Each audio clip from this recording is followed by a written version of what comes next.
Me and a bunch of my friends come together weekly to play Crusader Kings 2 with Game of Thrones mod. But we play more like a D&D campaign, where the game itself is a DM. Like, we don't play the way you normally would. We're not map painting, creating eugenics programs, and just trying to create the most powerful house imaginable. Instead, we are role-playing our characters. We have some minor rules to enforce this, but the main part is you simply play the character you're dealt.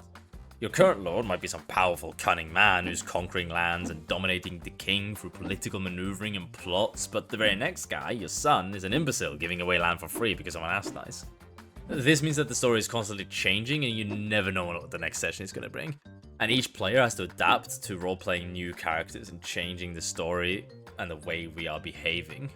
Different sessions will have different people taking the limelight with their own stories that just unfolding spontaneously in front of us. This also means that no one ever really remains on top or just bullies everyone else, because everything you've built could come crumbling down once you have to start role-playing your craven inbred son with a stutter. It creates a lot of fun stories, and even the wars themselves are colourful dramas. Most of the wars we fight are not about land or money, but rather they're about insults, betrayals, schemes, and love. And even what happens in the wars will flip-flop, with people joining late or backstabbing, swapping sides. Your strongest supporter might die in a battle, and despite the fact that you won the battle and set the enemy running, which makes you think you've won, the son of the guy who was your strongest supporter ends up betraying you and joins the enemy because he's sleeping with your wife and he loves her and wants to free her from the marriage bounds.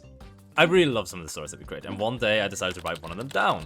And then as I was writing, I decided I wanted to animate it so that I could show it to my friends without it becoming an audiobook. And now I put a lot of work into it, and I thought, maybe I should share it with everyone, because maybe there's some people out there who also will enjoy it as much as I do. I ended up scripting and making this video like one of those lore videos you see on YouTube, but this story is not canon and it isn't scripted. I mean, the video is scripted, but the story I'm retelling was spontaneously created in-game through the actions of the players. I've added some fluff and dialogue myself to tie some of the knots together and make it more of an interesting, coherent story, hopefully, and to make some sense of the decisions that were made on the fly and that were never really fleshed out, or at the very least that I don't remember. But overall, the story is as it happened. So yeah, hope you enjoy. With the Defiance of Dawn coming to a peaceful conclusion, King Maekar returned home to King's Landing, ready to sit the Iron Throne and finally begin healing the wounds cut by his father's reign. However, fate would not yet grant him that peace he needed to secure the kingdom, for in the Riverlands, yet another one of his family members sought to take advantage of the stain left by his father, King Jaenar. Maekar's aunt, Princess Vera, rode north to seek out her friends in Winterfell for aid to push her own claim to the Iron Throne. Princess Vera was the sister of the tyrannical King Jaenar, and she had no love for her brother, after he sent her away from court to marry the heir of Riverrun. Additionally, she was a close friend of the pretender Queen Benel Baratheon, who had previously tried to stir the Riverlords into joining her side during the rebellion. It was only through the intervention of the Lady Derva, the Eagle of Riverrun, that war did not set foot within the Riverlands. Princess Vera's sudden departure rose suspicion at the King's Court, and the Spymaster was dispatched to figure out what she was planning. Now, the Spymaster's whispers came back sooner than expected, for though, as of yet, they had not figured out the purpose of her travel, they had quickly figured out another plot. Her lord husband, the heir of Riverrun and lord of Harrenhal, was plotting to kill the king himself. Whether the princess was a part of this plot, or had any clue at all of her husband's plans, was uncertain, for you see, despite the princess's marriage ties to Riverrun, her and the Lady Derva had no love for each other. In fact, the Eagle despised the way the Princess Vera had split the Riverlord's desires in the last conflict. So before revealing her plans to her lord husband and his lady mother of claiming the Iron Throne, she intended to garner the support of her friend, Lord Harmon Stark, so that her cause may seem stronger to the shrewd and distrusting Lady of Riverrun. But her secrecy would come back to haunt her, as her husband had acted on his own. He too desired power of the Iron Throne, just like his wife, and intended to use her claim on her behalf. He knew that the king's uncles had no desires to the throne, and the king's brother was too young. Besides, there was no love for the Mad King, and by extension, his offsprings. So Lord Tully was planning to kill the king himself, then use his close proximity to the capital to push the claim of his wife before Lord Tyrell, or anyone else for that matter, could react. The plan was bold, and foolish. He was quickly discovered by King Maekar's spymaster, and the king dispatched 300 men under the command of Lord Darkling to apprehend him. They arrived conveniently when Lord Tully was out hunting, and his small hunting party stood no chance to resist. He was arrested and brought to the capital to face justice. The king sent ravens to both Riverrun and Winterfell, demanding the attendance of Lady Tully and Princess Vera for the trial, to hear their testimony and to snuff out their involvement, if any. If Lord Elmar was acting alone to seize power as regent, or on the behest of his wife, the king would never find out, but the trial did not convene. When the ravens reached Winterfell, Princess Vera chose to act, presenting the letter to Lord Harmon Stark, and declaring that if she was to ride alone to King's Landing, her nephew would have her head, no matter her guilt or lack thereof. Lord Stark, who had so far been reluctant to offer his support for her claim, now felt honor bound to protect his charming princess. Winterfell called its banners for war. If Princess Vera was upset with her lord husband's failure, having forced her to reveal her hand early, then she did not show it. She was the image of composure and will within the Great Hall of Winterfell as Lord Harmon Stark laid a modest crown upon her head, and crowning her the rightful Queen of Westeros.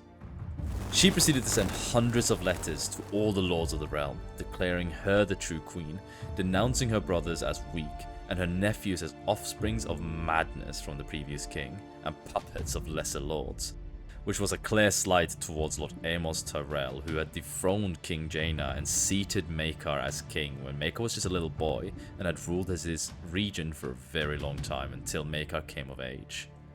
She demanded all leal lords of the realm to support her claim and remove the pretender from the Iron Throne.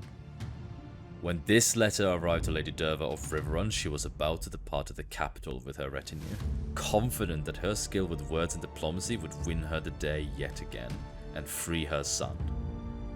She had already gathered letters of proof and summoned witnesses on behalf of her son. The lady felt hopeless when she read the words. For the first time in her long life as Paramount of the Riverlands, she saw no options before her. Her hands were tied. With her son captive at the Red Keep and her daughter-in-law declaring open rebellion against the crown, there was no hope of freeing her beloved son with smooth words. She summoned the lords of the Trident and reluctantly declared for the queen. The response from Riverrun and Winterfell surprised the young king, despite the last pretender spouting many of the same claims. It was true his father had been mad and had done much to wound and divide the realm during his pious reign, but it was the intervention of Maekar's foster father, Lord Amos Tyrell of Highgarden, that had put an end to his chaotic reign, and Maekar barely knew his father. He saw the wise old lord of Highgarden as his true mentor, and Amos's regency had done much to restore the realm and its fate in the crown. Having to face yet another rebellion because of his father's legacy wounded the king, but did not deter him. Maekar felt confident when he summoned his banners to the defense of the crown. The closest allies of Riverrun and Winterfell were the Westerlands and the Iron Islands respectively, and they were embroiled in a minor conflict between one another. Lord Kevin Rayne had invaded Old Wick with an army in an attempt to retrieve his ancestral Valyrian steel sword, Red Rain, from Ragnar Drum. And though the Grey Joseph Pike did not intervene to stop him, most of the other lords of the Ironborn did, and the fighting had spread to almost all of the islands. Meanwhile, the king could look to his closest friends and allies, his foster father, Lord Amos of Highgarden, and his friend, Lord Jon Arryn of the Vale, who had rode beside the young king in both the rebellions of Benella and the Defiance of Dawn. They both answered his summons. What was of more concern to the king was the ladies of the south, Shireen the Black Stag of Storm's End and Princess Velena of Sunspear. For though neither of them had any relations to this new queen, they had no love for King Maekar neither. Shireen was the niece of the rebellion queen Bonel Baratheon, and though Storm's End had not supported her claim, there was no denying the relations. Princess Velena of Dawn was the daughter of Bonel Baratheon, and her father had supported the late Queen's claim. And even after Bonell's defeat at Rosby and her execution, Caden Martell, her husband, had continued resisting the Iron Throne in what would become known as the Defiance of Dawn, until his premature death at Storm's End to cancer. Though there are more sinister rumours floating about his premature demise within the halls of the mad cannibal Stefan the Feastable. Either way, with their deaths, Valena, their daughter, through Shireen Baratheon, made peace with the crown upon her father's death, through courtesy.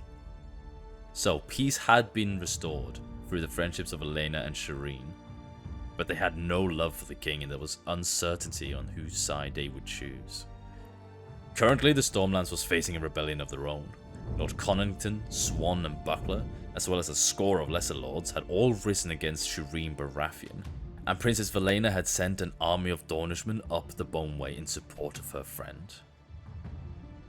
As Kingmaker and his councillors were deliberating on how to handle the ladies of the south, news reached them that Lord Connington, along with his fellow rebels, had all declared themselves for Queen Vera. They probably hoped to have their rebellion legitimized by the Iron Throne, and since Maker had previously denounced their strike against Shireen and given the ladies of the south leave to crush their uprising, Connington probably hoped that this new claimant of the throne might be more supportive. This preemptive gesture of Lord Connington proved to be a great boon to Kingmaker, as both Ladies Martell and Baratheon responded by declaring for Kingmaker, but stating they would not offer any assistance at the moment. This was great news for the king, for though he did not fully trust them, he was now free to march north without fear from the south. Thus, the battle lines were drawn, and the stage was set for the third and most desperate conflict of Kingmaker's reign.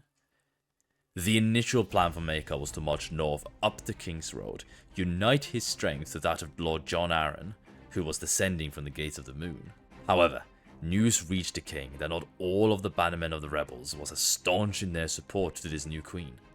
The Darrys of Darry and Rygers of Willowwood gathered their swords in the name of the king, and after defeating Lord Mootton in the first battle of the war upon the Trident, were now besieging his castle at Maidenpool. Kingmaker decided to reward this behaviour in hopes of encouraging other lesser lords to do the same, so he redirected his force to join Lord Darry and Ryger at Maidenpool, aiding them in the siege and personally rewarding them with lands and honours.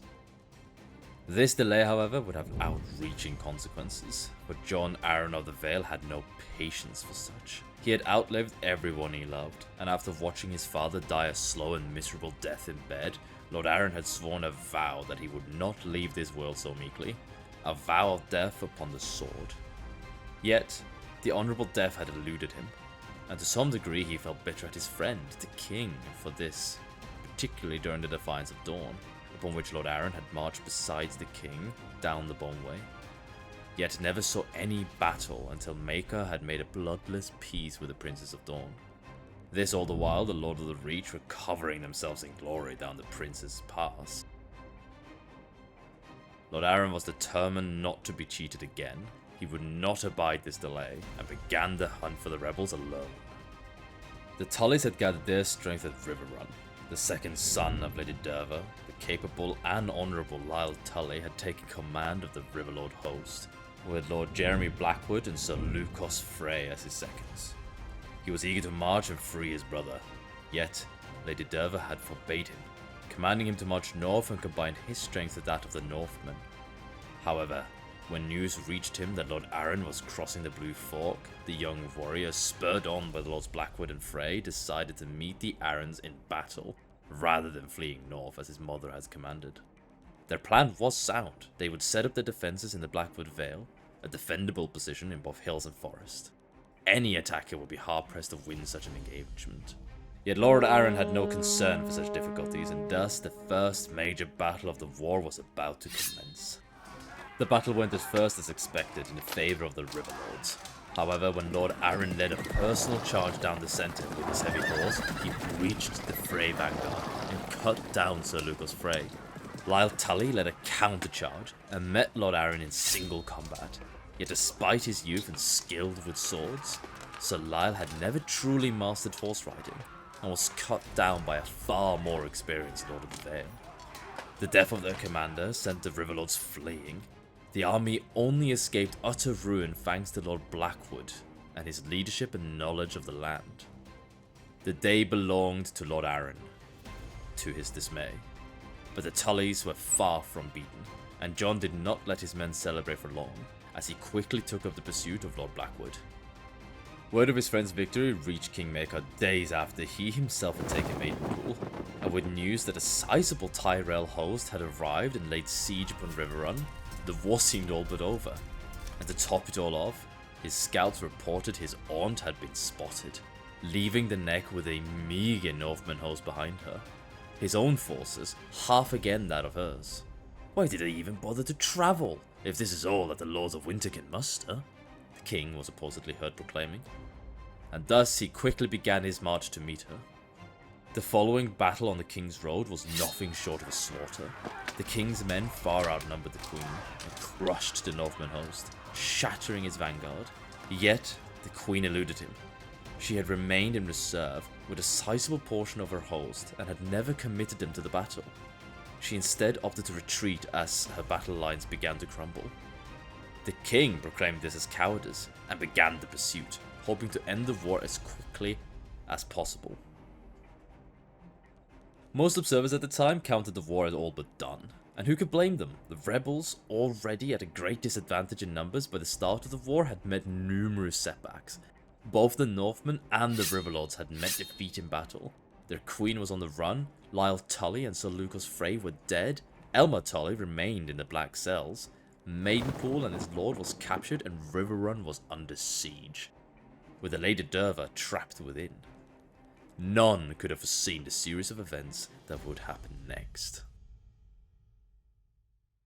Alright, that's it for part 1. Part 2 is like right around the corner. I decided to split this story into 2 videos like quite late in the production, so I'm almost finished with it. Feel free to tell me what you guys thought of it. If there's appetite for videos of kind of this type of topic, then I could definitely make more. We are continuously making more stories every week, and we also play other games where we create cool and interesting in-game stories. But yeah, that's it for now. See ya.